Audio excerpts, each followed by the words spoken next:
everybody.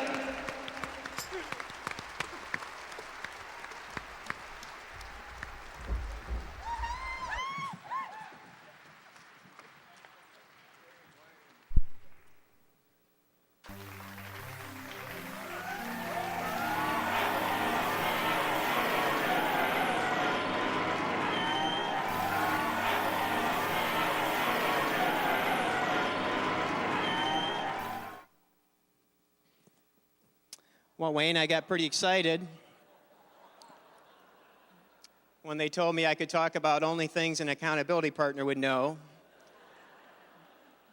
I was kind of disappointed when they limited me to 10, though, so.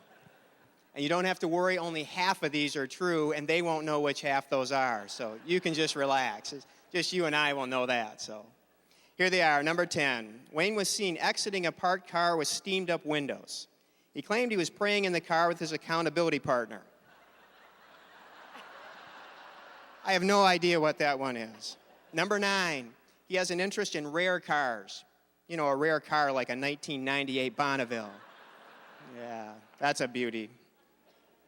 I don't know Nate that well, but he's got to speed up a bit. Wayne runs so slow, I once entered his name in a race for a 5K in the 70 to 75 age category. He only beat one guy, and that's because he passed out, so Nate's got to pick it up there a little bit, so.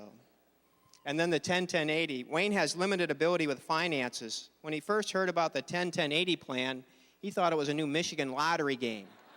So I helped him out on that one, got him squared away, so. You'll like this one. His favorite excuse for not keeping his accountability commitments always begins with, well, after praying so long, and then the excuse comes, so. And the 6:30 bedtime, I don't know. He's never experienced the fourth meal from Taco Bell because he goes to bed so early. I thought it was 9, but it might be 6:30 from all these other guys from what they're telling me, so. Number 4, Wayne works out quite a bit, as you heard, and his favorite drink, though, is muscle milk. You know, it helps you bulk up. The company that makes it refuses to admit that Wayne drinks their product. Have you seen his wrists or his legs? I mean, that stuff's going to waste on him.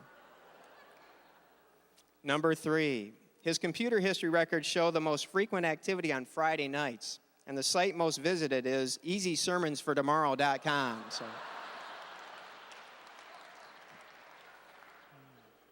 Number 2, Wayne generously donated a kidney many years ago. Nice thing to do. But I have to remind him at least once a year not to do that again. He only got 2, so.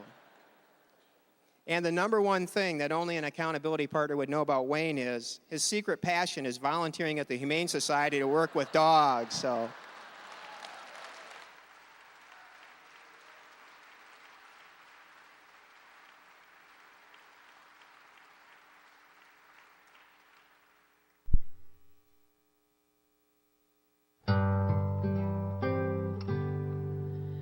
I look up and I see God.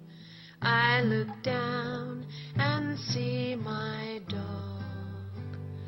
Simple spelling, G-O-D. Same word backwards, D-O-G. They would stay with me all day. I'm the one who walks away. But both of them just wait for me and dance at my return with glee. Both love me no matter what, divine God and canine mutt. I take it hard each time I fail, but God forgives. Dog wags his tail. God thought up and made the dog. Dog reflects a part of God. I've seen love from both sides now. It's everywhere. Amen. Bow wow. I look up and I see God. I look down and see my dog, and in my human frailty, I can't match their love for me.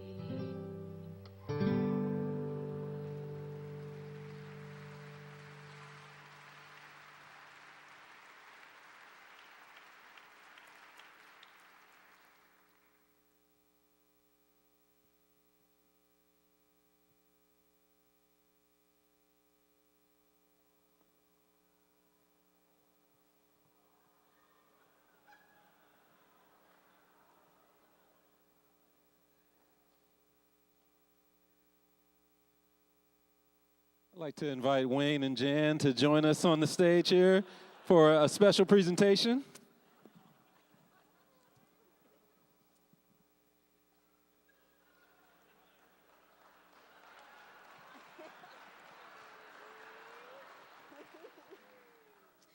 Well, a few weeks ago, Jan shared with me that she was kind of nervous about Whitfield making the trip to Indiana. And so we thought that Whitfield might need a little company to help him with the transition. So, on behalf of Kyle and I and this congregation, we present to you Wesley.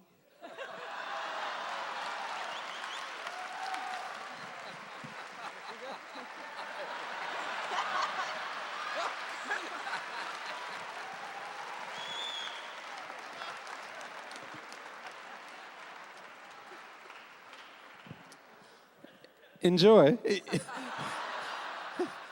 You can either sit back down there or right there. We're not done yet.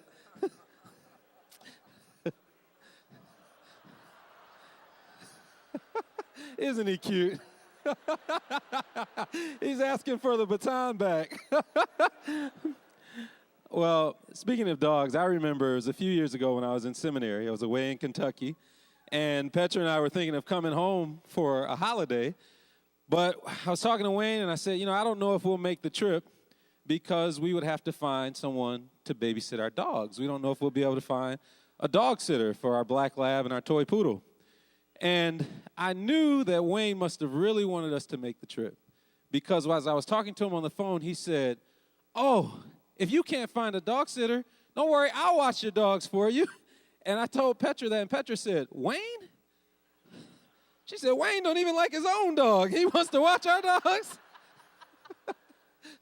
But I appreciate feeling the love in that moment. Well, I get to kind of turn the corner a little bit. We've been laughing, and, Wayne has been pouring into my life for 10 years now. I really don't have any roast-style stories about Wayne. And as I was driving here, I thought, I don't know why I agreed to give the serious words because I started to get all choked up and emotional, and thanks to Daniel, I got some laughter in, so I don't have to start weeping like a baby up here. But I was meeting with a businessman in KCC recently. We were having breakfast, and he asked me, he said, "So how are you doing with Wayne leaving?" And I said, I really haven't let myself go there a whole bunch. Wayne is obviously a great friend. He's been a great mentor. He's been the equivalent of a father in the faith for me. And the guy told this story. He said, "Yeah, I remember when I was working in business with my dad. He's a business owner now. And he said, I remember my dad announced he was going to be resigning or retiring. And he said, I was so anxious about that day when it would just be me running the business. And he said, yet when the day came, the first day of his retirement, when he was no longer on the site, he said, I remember how empty it felt at the business.